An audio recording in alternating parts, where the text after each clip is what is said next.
তাবলিগ নিয়ে ১০১ আলেমের বিবৃতি, জানা গেল চাঞ্চল্যকর সব তথ্য।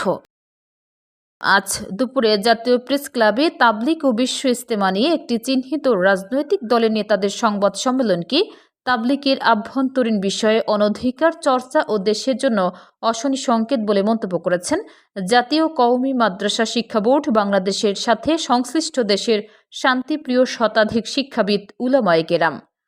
গণমাধ্যমে পাঠানো এক বিবৃতিতে তারা বলেন, আমরা আজ জাতীয় প্রেস ক্লাবে তাবলিগ জামায়াত নিয়ে ওলামা শায়েকের ব্যানারে একটি সংবাদ সম্মেলন লক্ষ্য করলাম, যেখান থেকে একটি রাজনৈতিক দলের নেতারা তাবলিগের নাম ব্যবহার করে দেশকে অস্থিতিশীল করে তোলার পায়তারা করছেন ও সরকারকে হুমকি দিয়েছেন। তাবলিগ জামাত সম্পূর্ণ অরাজনৈতিক সংগঠন। এখানে রাজনৈতিক ব্যক্তিদের অযাচিত হস্তক্ষেপ ও সংঘাত সৃষ্টির পায়তারা দেশের শান্তিপ্রিয় আলেম উলামা ও সাধারণ মুসল্লিরা বরদাস্ত করবেন না বলে তারা হুঁশিয়ারি প্রকাশ করেন। ২৪ ঘন্টার আলটিমেটাম দিয়ে দেশকে অচল করে দেওয়ার হুমকি সরকার ও গোয়েন্দা সংস্থাকে খতিয়ে দেখতে হবে। তাদের রাজনৈতিক পরিচয় প্রকাশ করা জরুরি বলে মনে করেন আলেমরা বলেন, সংবাদ সম্মেলনে অধিকাংশ বক্তব্য ছিল চরম মিথ্যাচার ও বিভ্রান্তিকর। জনবিচ্ছিন্ন জমিয়তে উলামা ইসলাম নামে বাড়িধারা মাদ্রাসা কেন্দ্রিক একটি ক্ষুদ্র রাজনৈতিক দলের নেতা ও কেন্দ্রীয় দায়িত্বশীলগণ গতকাল তাবলিগ নিয়ে সংবাদ সম্মেলন করেন।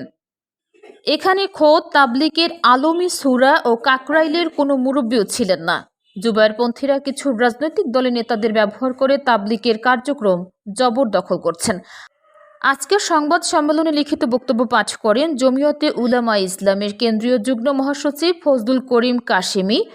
সাংবাদিকদের প্রশ্নের জবাব দেন জমিয়তে উলামা ইসলামের সহসভাপতি নাজমুল ইসলাম। উপস্থিত ছিলেন যুগ্ম মহাসচিব মাওলানা বাহাউদ্দিন জাকারিয়া, মাসুদুল করিম, কেফায়েতুল্লাহ আজহারি।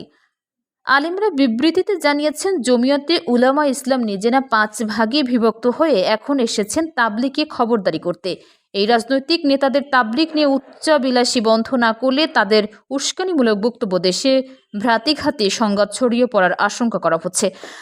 তাবলিগ নিয়ে হেফাজত ও জমিয়তে উলামা ইসলামের নেতাদের আস্ফালন, হুমকি-ধমকি ও মিথ্যাচারের নিন্দা জানানোর ভাষা নেই। একদিন তাদের এই মুখোশ উন্মোচন হবে বলে আশা করছেন দেশের শীর্ষ আলেমরা।